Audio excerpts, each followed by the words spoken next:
Voidable contracts and void agreements, section 10 to 30। जैसे कि हमने इसके पहले की वीडियो में देखा सेक्शन 1 एंड सेक्शन 2 जिसमें वेरियस काइंड ऑफ डेफिनेशंस थी। देन प्रिलिमिनरी पार्ट डिस्कस करा, उसके बाद में हमने चैप्टर 1 डिस्कस करा जिसके अंदर हम किस तरह से प्रपोजल का कम्युनिकेशन करते हैं, एक्सेप्टेंस करते हैं एंड रिवोकेशन करते हैं, जो हमने टोटल सेक्शन 3 से 9 तक डिस्कस करा था। इस वीडियो के अंदर हम चैप्टर 2 डिस्कस करेंगे कि एग्रीमेंट को कॉन्ट्रैक्ट बनने के लिए कौन से एसेंशियल एलिमेंट्स फुलफिल करने पड़ते हैं as per the Indian contract act, और वॉइडेबल कॉन्ट्रैक्ट्स कौन से होते हैं, देन वॉइड एग्रीमेंट्स कौन से होते हैं। Section 10 it's about the general rule what agreements are contract. ये एक मोस्ट इंपॉर्टेंट सेक्शन है, सेक्शन 10 जो इंडियन कॉन्ट्रैक्ट एक्ट का है। जनरली हम देखने जाएं तो हर वो एग्रीमेंट जिसके अंदर प्रॉमिस है और कंसिडरेशन है तो वो दोनों मिलके एग्रीमेंट बनते हैं, बट हर एग्रीमेंट को कॉन्ट्रैक्ट बनने के लिए कुछ एसेंशियल एलिमेंट्स को फुलफिल करना जरूरी होता है जिसकी वजह से उसको एक लीगल एनफोर्सिबिलिटी मिले। और जब किसी एग्रीमेंट को लीगल एनफोर्सिबिलिटी मिलती है उसके बाद वो एज अ कॉन्ट्रैक्ट कंसिडर होता है और उसकी लीगल वैलिडिटी होती है। जैसे कि सेक्शन 10 में देखिए, ऑल एग्रीमेंट्स आर कॉन्ट्रैक्ट, मतलब हर वो एग्रीमेंट कॉन्ट्रैक्ट बन जाएगा अगर वो free consent, competent parties, lawful consideration and lawful object और लास्ट नॉट डिक्लेयर्ड वॉइड हो। अगर ये चार कंडीशंस फुलफिल होती हैं तो उससे हम कह सकते हैं कि हमने जो एग्रीमेंट बनाया है अब वो कॉन्ट्रैक्ट है और वो लीगली वैलिड है। एलिमेंट्स की हम बात करें तो पहला है कॉम्पिटेंट पार्टीज जो सेक्शन 11 एंड 12 डील करता है। Then free consent section 13 to 22, lawful consideration and lawful object section 23 and agreements which are expressly declared void जो 24 से 30 है। पॉइंट 4 के अंदर इंडियन कॉन्ट्रैक्ट एक्ट के अंदर प्रोविजो है जो लिस्ट प्रोवाइड करता है सेक्शन 24 से 30, जिसमें एक्सप्रेसली दिया गया है कि इतने प्रोविजंस के जितने भी एग्रीमेंट्स हैं वो वॉइड है, उनको हम कॉन्ट्रैक्ट नहीं कहेंगे और ना ही उनकी लीगल वैलिडिटी है। इस वीडियो के अंदर हम पॉइंट 1, 2 एंड 3 डिस्कस करेंगे, जिसमें फर्स्ट पॉइंट है कॉम्पिटेंट पार्टी। अगर किसी भी एग्रीमेंट को कॉन्ट्रैक्ट बनना है तो वो एग्रीमेंट के अंदर सबसे पहला मेन मेजर इशू होता है कि कॉम्पिटेंट पार्टीज होनी चाहिए कॉन्ट्रैक्ट में। Section 11 deals about who are competent to contract, यानी कि कॉन्ट्रैक्ट करने के लिए कौन सा पर्सन कैपेबल है। तो हर वो पर्सन कॉन्ट्रैक्ट के लिए कैपेबल है जिसकी एज ऑफ मेजोरिटी है, जो साउंड माइंड का है, and the last thing not disqualified by law. Okay, not disqualified by law यानी कि बहुत सारे ऐसे मैटर्स होते हैं जिसके अंदर कोर्ट किसी पर्सन को इंसॉल्वेंट डिक्लेयर कर देता है, यानी कि दिवालिया डिक्लेयर कर देता है। तो उस केस के अंदर अगर वो पर्सन कोर्ट के थ्रू इंसॉल्वेंट डिक्लेयर हो चुका है तो उसके बाद वो किसी भी कॉन्ट्रैक्ट के अंदर एंटर नहीं हो सकता। एज ऑफ मेजोरिटी का मतलब ऐसा है कि कोई भी पर्सन जो 18 ईयर से ज्यादा का है वो कॉन्ट्रैक्ट में एंटर हो सकता है, एंड जो पर्सन साउंड माइंड का है। अब इसमें क्वेश्चन ये है कि साउंड माइंड का पर्सन यानी कौन, उसके लिए हम सेक्शन 12 को डील करेंगे। What is the sound mind for the purpose of contracting. Sound mind का मतलब क्या है कॉन्ट्रैक्ट बनाने के लिए, उसमें यह है कि साउंड माइंड का पर्सन वो है जो कैपेबल ऑफ अंडरस्टैंडिंग हो, यानी कि हमारे कॉन्ट्रैक्ट की जो टर्म्स एंड कंडीशंस हैं उसको समझने के लिए वो कैपेबल होना चाहिए, एंड फॉर्मिंग रैशनल जजमेंट, यानी कि जो भी हमारे कॉन्ट्रैक्ट के टर्म्स एंड कंडीशंस है उसको वो इजीली समझ सके और उसके रिगार्डिंग अपना ओपिनियन दे सके, उसको पता चले कि उसके इंटरेस्ट को वो जो कॉन्ट्रैक्ट है वो किस तरह से इफेक्ट कर रहा है। हम ऐसे पर्सन को बोलेंगे कि वो साउंड माइंड का पर्सन है। कॉन्ट्रैक्ट अगर आपको बनाना है तो उसके लिए कॉम्पिटेंट पार्टी होनी चाहिए, जिसमें कॉम्पिटेंट पार्टी यानी हर वो पर्सन कॉम्पिटेंट है जिसकी एज ऑफ मेजोरिटी है, मीन्स वो 18 ईयर से ज्यादा का है, साउंड माइंड का है। साउंड माइंड मीन्स वो कैपेबल है कॉन्ट्रैक्ट के टर्म्स को समझने के लिए और उसके रिगार्डिंग जजमेंट फ्रेम करने के लिए कि वो उसके इंटरेस्ट को किस तरह से इफेक्ट कर रहा है। And last not disqualified by from law, यानी लॉ ने उसको डिस्क्वालीफाई नहीं करा तो वो पर्सन जो है कॉम्पिटेंट है कॉन्ट्रैक्ट बनाने के लिए। साउंड माइंड में दो मेन कंडीशंस हैं।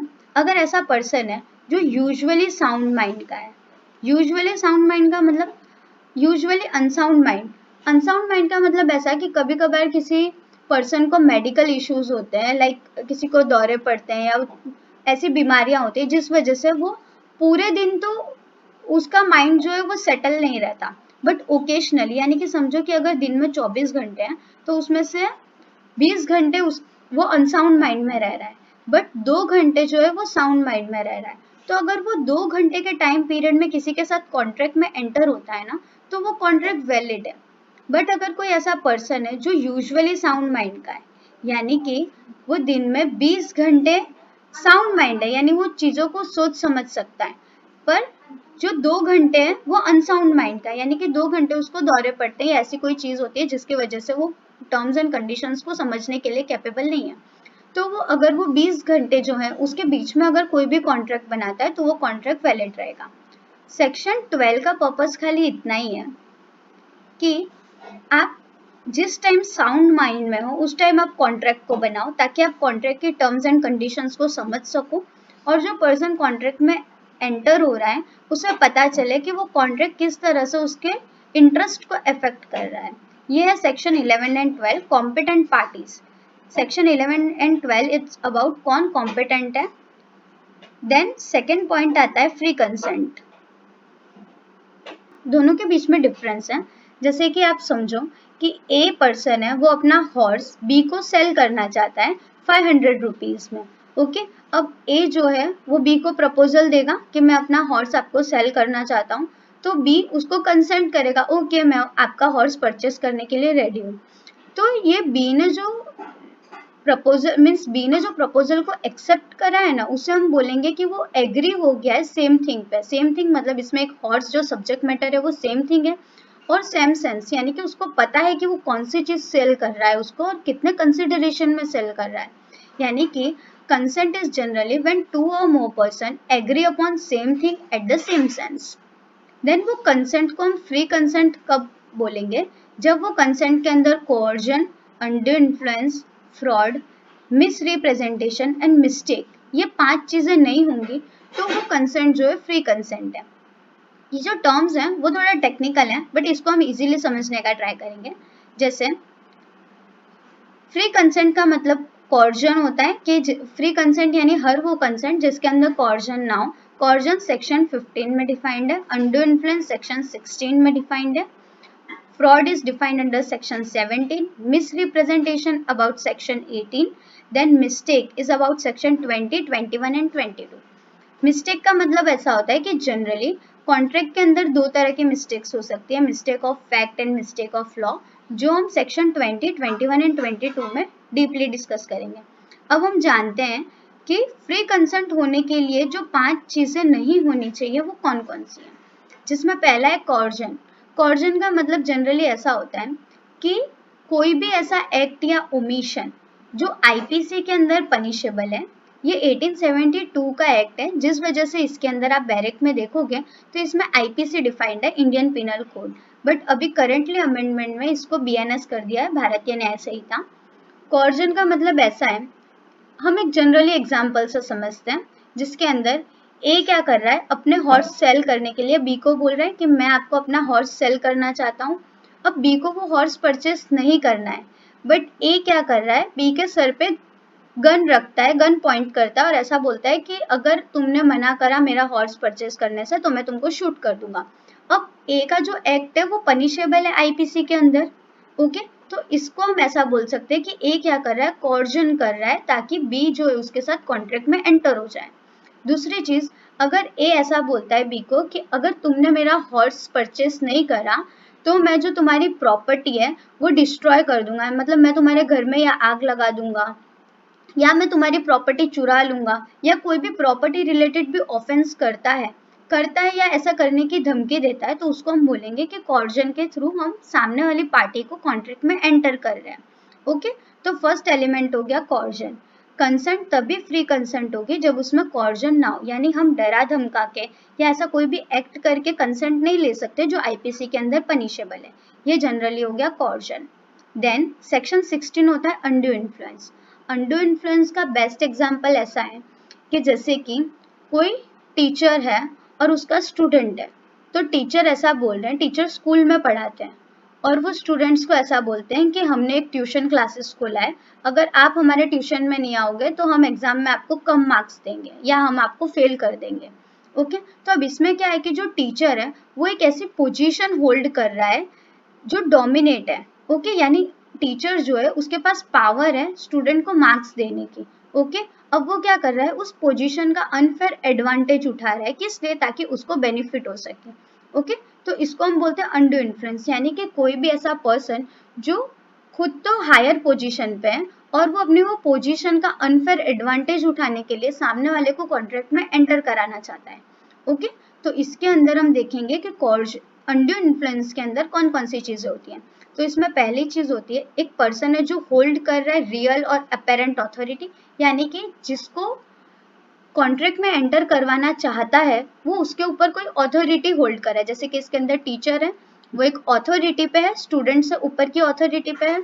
ओके दूसरी चीज है हुज मेंटल कैपेसिटी टेम्पररी और परमानेंटली अफेक्टेड, यानी कि ऐसा कोई पर्सन है, इसमें हम दूसरा एग्जांपल लेंगे, जैसे कि समझो कि कोई एजेड वुमेन है जिसकी एज 80-60 समथिंग है।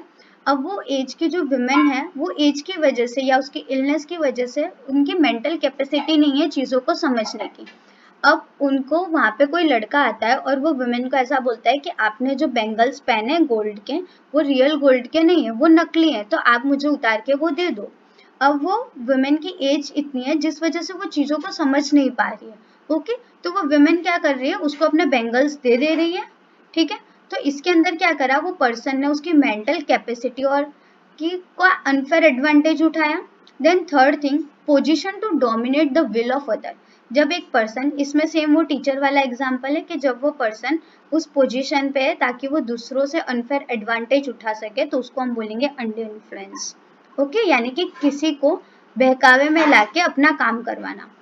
Third thing is fraud, it's defined under section 17। Fraud और मिस रिप्रेजेंटेशन में थोड़ी सी सिमिलरिटी है, बट उसके बीच का जो बेसिक डिफरेंस है वो आपको पता होना चाहिए। फ्रॉड का जनरली मतलब ऐसा होता है कि हम the suggestion as a fact not believe it's to be true, यानी कि जो पार्टी है वो फैक्ट्स को बता रही है सामने वाली पार्टी को जिसके साथ वो कॉन्ट्रैक्ट में एंटर होना चाहती है, ऐसे फैक्ट्स को बता रही है जो उसे खुद पता है कि वो झूठ बोल रहे हैं, यानी कि वो फैक्ट सही नहीं है। जैसे कि इसके अंदर मिस्टर ए है, वो मिस्टर बी को बोल रहा है कि मैं अपना हॉर्स आपको सेल करना चाहता हूँ 5000 रुपीज में। अब मिस्टर ए को पता है कि वो जो हॉर्स है वो अनसाउंड माइंड का है या वो पागल है। ओके तो भी वो क्या कर रहे हैं, ये चीज को छुपा रहा है, ये चीज को क्या कर रहे हैं, झूठ बोल रहे हैं कि वो हॉर्स बेचना चाहते हैं और वो हॉर्स एकदम फिट है। तो इसके अंदर क्या हुआ कि वो ऐसे फैक्ट्स को सजेस्ट कर रहे हैं जो ट्रू नहीं है। ओके दूसरी चीज हो गई एक्टिव कंसीलमेंट। कंसीलमेंट का मतलब होता है किसी चीज को छुपाना, जैसे कि इसके अंदर हॉर्स अनसाउंड माइंड का है और वो मिस्टर ए मिस्टर बी को नहीं बता रहे सामने से कि हॉर्स जो है वो अनसाउंड माइंड का है। थर्ड थिंग हम देखेंगे, वो ऐसा कोई भी प्रॉमिस कर रहा है इस इंटेंशन से ताकि वो उसको परफॉर्म ही ना करे। जैसे कि फ्रॉड के केसेस में होता है कि कोई भी पार्टी है वो ऐसा बोलती है कि हाँ आप हमको इतना पे कर दो, उन रिटर्न हम आपको जॉब प्रोवाइड करेंगे, और क्या करते हैं वो जब पैसे ले लेते हैं और उसके बाद में वो लोग भाग जाते हैं। ठीक है तो इसमें क्या होता है कि वो ऐसे प्रोमिस करते हैं, उस टाइम उनका इंटेंशन ही यही होता है कि वो प्रॉमिस को परफॉर्म करने ही नहीं वाले। फोर्थ होता है डिफिट और टू डिसीव। डिफिट और डिसिव्ड यानी कि किसी को ठगने या किसी का नुकसान कराने के इरादे से अगर आप किसी को कॉन्ट्रैक्ट में एंटर करा रहे हो तो। And the 5 point is act और ओमिशन, जिसको लॉ ने स्पेशली डिक्लेयर कर दिया है कि ये चीजें करना फ्रॉड है। अगर आप ये 5 चीजें करते हो देन यू आर कंसिडर कि आप फ्रॉड की कैटेगरी में हो, कि आपने जो कंसेंट ली है सामने वाले पर्सन की वो फ्रॉड के अंदर ली है। पहली चीज, आप ऐसे फैक्ट सजेस्ट कर रहे हो जो सही, जो खुद ही ट्रू नहीं है और आपको पता है कि वो ट्रू नहीं है। सेकंड, आप एक्टिव कंसीलमेंट कर रहे हो यानी कि फैक्ट्स को छुपा रहे हो। और थर्ड, आप ऐसे प्रोमिस कर रहे हो जिसमें इंटेंशन ही नहीं है परफॉर्म करने का। फोर्थ, कोई भी ऐसा एक्ट कर रहे हो जो डिफिट और टू डिसीव है, यानी सामने वाले को ठगने या उसका नुकसान कराने के इरादे से। या कोई भी ऐसा एक्ट और ओमिशन जिसको लॉ ने स्पेशली बता दिया है कि ये फ्रॉड की कैटेगरी में आएंगे। अब इसका एक एक्सप्लेनेशन है जो इम्पोर्टेंट है, मोस्टली जुडिशरी में पूछा जाता है। जैसे कि इसमें ऐसा है कि marriage silence it's not consider as a fraud, यानी कि अगर कोई जगह पर आप चुप हो तो हम उसको फ्रॉड नहीं बोलेंगे, बट हम उसको फ्रॉड की कैटेगरी में तभी डालेंगे जब आपकी ड्यूटी है टू स्पीक। ओके इसको हम एक एग्जाम्पल से समझते हैं कि जैसे कि यही सेम एग्जाम्पल है कि ए बी को हॉर्स सेल करना चाहता है 5000 रुपीज के अंदर। अभी जो ए का हॉर्स है वो अनसाउंड माइंड का है। ए ने क्या करा, बी को ऐसा बोला कि मैं आपको अपना हॉर्स सेल करना चाहता हूँ 5000 रुपीज में। बी ने ऐसा बोला ओके मैं आपका हॉर्स परचेस कर लूंगा। अब इसके अंदर क्या हुआ, ए ने बी को सामने से नहीं बताया कि मेरा जो हॉर्स है वो अनसाउंड माइंड का है। इस वजह से हम ऐसा नहीं बोलेंगे कि ए ने फ्रॉड करा। बट अगर बी ने सामने से ए को पूछा कि आपका हॉर्स अनसाउंड माइंड तो नहीं है ना, एकदम फिट है ना, और पूछा, बट ए ने क्या करा, उस टाइम ए चुप हो गया, उसने कोई भी रिस्पॉन्स नहीं दिया। और वो उसने रिस्पॉन्स नहीं दिया, इस वजह से सामने वाले को यानी कि बी को ऐसा लगा कि हाँ हॉर्स फिट होगा और वो कॉन्ट्रैक्ट के अंदर एंटर हो गया। तो इस टाइम पे हम ऐसा बोलेंगे कि ए ने फ्रॉड करा है। इन शॉर्ट खाली इतना ही मतलब है कि जहां पर आपकी ड्यूटी है टू स्पीक और उस टाइम अगर आप साइलेंट रहते हो तो उसको हम फ्रॉड की कैटेगरी में कंसिडर करेंगे। Then fourth point is misrepresentation. Misrepresentation में फ्रॉड से थोड़ा डिफरेंट है, जो सेक्शन 18 में डिफाइंड है। इसके अंदर ऐसा है, the positive assertion through he believes it's to be true. जैसे कि फ्रॉड में हम क्या करते हैं, फ्रॉड में हम ऐसे फैक्ट्स को सजेस्ट करते हैं जो हमें खुद पता है कि वो सही नहीं है, ओके। बट हम मिस रिप्रेजेंटेशन में क्या कर रहे हैं कि हम पॉजिटिव असर्शन यानी कि किसी को ऐसी चीज बता रहे हैं जो हमको लगता है वो सही है बट रियल में वो सही नहीं है। यानी कि ए पर्सन है, वो ऐसा कहता है कि मेरे पास एक बंगलो है, वो मैं आपको सेल करना चाहता हूँ। अब इसके अंदर ए को खुद ही नहीं पता कि ए के पास कौन सा बंगलो है जो वो सेल करना चाहता है, ओके, कि उसके अथॉरिटी में कोई बंगलो है भी या नहीं है। अब ए क्या कर रहा है, ऐसी चीजें बता रहा है जो उसको तो लग रहा है कि वो सही है बट वो रियल में सही नहीं, यानी कि positive assertion which is not true, जिसको वो ऐसा समझ रहा है कि वो सही है, okay. Second thing, any breach of duty without an intention to deceive or gain advantage. यानी कि अगर कोई भी इंसान अपनी ड्यूटी को ब्रीच कर रहा है, यानी कि उसको जो ड्यूटी मिली है वो परफॉर्म नहीं कर रहा, बट उसका इंटेंशन ये नहीं है ताकि वो सामने वाले को नुकसान पहुंचा सके या कोई अनफेयर एडवांटेज उठा सके, तो उसको भी हम मिस रिप्रेजेंटेशन के कैटेगरी में कंसिडर करते हैं। Third is causing innocently, causing harm innocently. इसके अंदर ऐसा है कि अगर कोई भी पर्सन कॉन्ट्रैक्ट के अंदर है और वो कोई ऐसी चीज कर रहा है जो बाय मिस्टेक हो गई है, ओके, बट उसका कोई इंटेंशन नहीं है, वो इनोसेंटली वो चीज को कर रहा है, तो इसको हम बोलेंगे कि वो मिस रिप्रेजेंटेशन है। मिस रिप्रेजेंटेशन का जनरली मतलब ऐसा है कि जो पर्सन ऑफर कर रहा है उसे खुद ही उस चीज के बारे में क्लैरिटी नहीं है और वो यही समझ के ऑफर कर रहा है कि मैं जो ऑफर कर रहा हूँ वो चीज सही है, ओके, तो इसको हम बोलेंगे misrepresentation. Then fifth point है मिस्टेक। मिस्टेक जनरली देखोगे तो टू टाइप्स की मिस्टेक होती है। पहला होता है मिस्टेक ऑफ फैक्ट, सेकंड है मिस्टेक ऑफ लॉ। फैक्ट का मतलब यानी कि हम जिस चीज या जिस सब्जेक्ट मैटर के रिगार्डिंग कॉन्ट्रैक्ट को बना रहे हैं, अगर उसके फैक्ट्स के रिगार्डिंग कोई भी मिस्टेक है तो वो मिस्टेक या तो कोई एक पार्टी के तरफ से हो सकती है या तो दोनों पार्टी के तरफ से हो सकती है। जैसे कि इसके अंदर समझो कि मैंने मिस्टर ए ने ऐसा बोला कि मैं अपना हॉर्स सेल करना चाहता हूँ मिस्टर बी को। अब मिस्टर ए के पास जो है 3 हॉर्स है, उसमें एक हॉर्स वाइट है और 2 हॉर्स जो है वो ब्राउन कलर के हैं।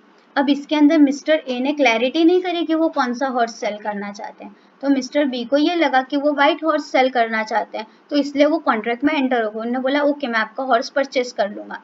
अब इसमें क्या हुआ, एक पार्टी यानी कि मिस्टर बी को जो है क्लैरिटी नहीं थी, यानी मिस्टर बी के तरफ से जो है अनसर्टेनिटी हो गई, तो मिस्टेक हो गई, तो ये जो कॉन्ट्रैक्ट है अब वॉइड हो गया। अब मिस्टर बी चाहे तो वो मना भी कर सकते कि नहीं मुझे ये कॉन्ट्रैक्ट परफॉर्म नहीं करना, क्योंकि मुझे ऐसा लगा कि आप ब्राउन हॉर्स दोगे बट मुझे तो व्हाइट हॉर्स चाहिए था, ओके, तो वो कॉन्ट्रैक्ट वॉइड हो जाएगा। वॉइड यानी कि अब उसकी परफॉर्मेंस की कोई जरूरत नहीं है।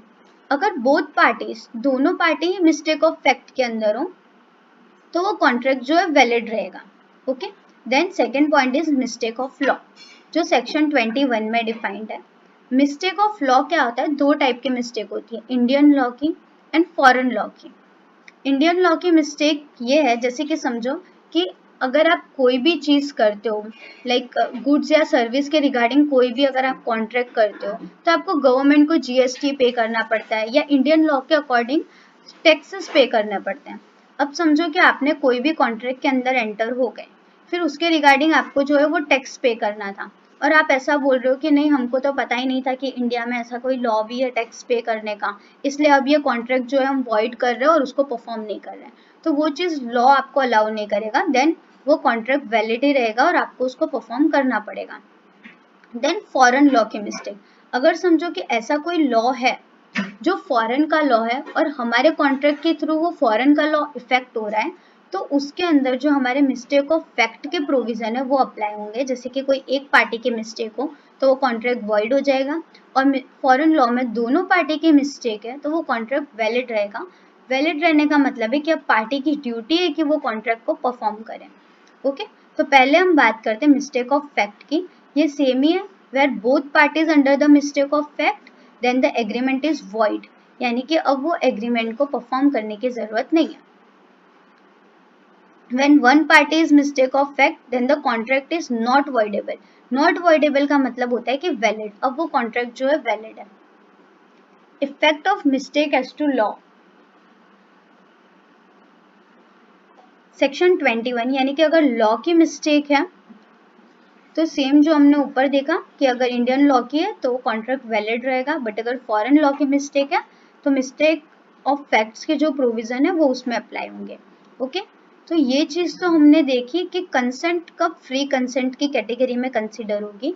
तो कंसेंट तभी फ्री कंसेंट मानी जाएगी जब उसमें कॉर्जन ना हो, यानी कि डरा धमका के आपने कंसेंट नहीं लिया, या तो आप अनड्यू इन्फ्लुएंस यानी कि आपने सामने अपनी पोजीशन का अनफेयर एडवांटेज उठा के कंसेंट नहीं लिया।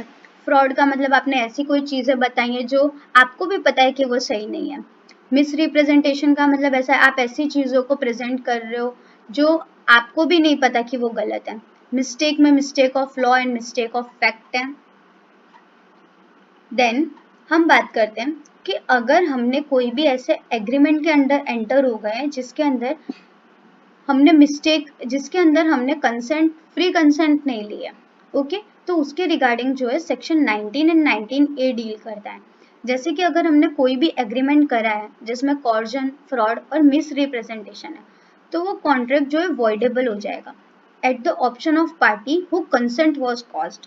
जैसे कि समझो कि मिस्टर ए है, उनने मिस्टर बी को ऐसा बोला कि मैं आपको अपना हॉर्स 5000 रुपीज में सेल करना चाहता हूँ, और इस कॉन्ट्रैक्ट के अंदर मिस्टर बी एंटर हो, इसलिए मिस्टर ए ने उनके सर पे गन पॉइंट आउट करी और ऐसा बोला कि अगर आप कॉन्ट्रैक्ट में एंटर नहीं होगे तो मैं जो है तुमको गन से शूट कर दूंगा।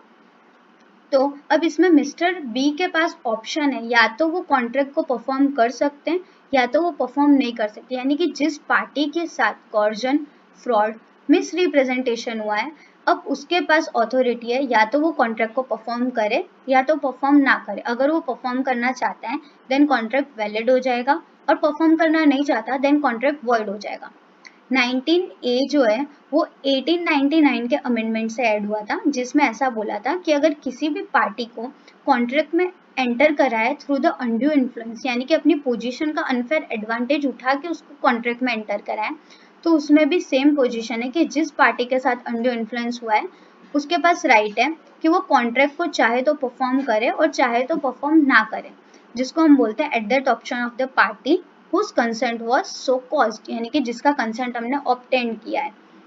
ये सेकेंड पॉइंट हो गया हमारा कि हमारे जो कॉन्ट्रैक्ट बनाना है उसमें फर्स्ट पॉइंट था कॉम्पिटेंट पार्टीज होनी चाहिए, सेकेंड पॉइंट था कंसेंट जो है फ्री कंसेंट होनी चाहिए, देन हमारा थर्ड पॉइंट है कि lawful consideration and lawful object होना चाहिए, यानी कि हम जब कॉन्ट्रैक्ट के अंदर एंटर हो रहे हैं ना तो इन जनरल कंसिडरेशन क्या होता है as per the 2D of Indian contract act, price paid for something या समथिंग इन रिटर्न। जैसे कि अगर मिस्टर ए जो है मिस्टर बी को हॉर्स दे रहे हैं तो उसके बदले मिस्टर बी क्या कर रहे हैं मिस्टर ए को 5000 रुपीज दे रहे हैं, तो जो हॉर्स है वो मिस्टर बी के लिए कंसिडरेशन है और जो 5000 रुपीज है वो मिस्टर ए के लिए कंसिडरेशन है। ओके, अब इसके अंदर क्या है उसका जो ऑब्जेक्ट है, ऑब्जेक्ट का मतलब होता है जनरली सब्जेक्ट मैटर, वो कॉन्ट्रैक्ट परफॉर्म करने के पीछे का ऑब्जेक्ट, तो इसमें बट ऑब्वियस ऑब्जेक्ट है हॉर्स, तो हॉर्स एक लॉफुल ऑब्जेक्ट है। ओके, तो हम कब डिटरमाइन करेंगे कि हमारे कॉन्ट्रैक्ट के अंदर कंसिडरेशन और ऑब्जेक्ट लॉफुल है या नहीं है, तो हर वो कंसिडरेशन और ऑब्जेक्ट लॉफुल होगा जिसके अंदर ये 4 पॉइंट जो मेन 4 कैटेगरी हैं वो कंसिडर नहीं होंगी। ओके, जैसे कि फॉरबिडन बाय लॉ, ऐसा कोई ऑब्जेक्ट है या कंसिडरेशन है जिसको लॉ ने फॉरबिड करा है, उसको आप लॉफुल कंसिडरेशन नहीं बोलेंगे। Then who defect the provision of any law, अगर वो लॉ की किसी भी प्रोविजन को डिफेक्ट कर रहा है, ओवरलैप कर रहा है, वायलेट कर रहा है, तो वो भी फिर लॉफुल कंसिडरेशन एंड ऑब्जेक्ट नहीं है।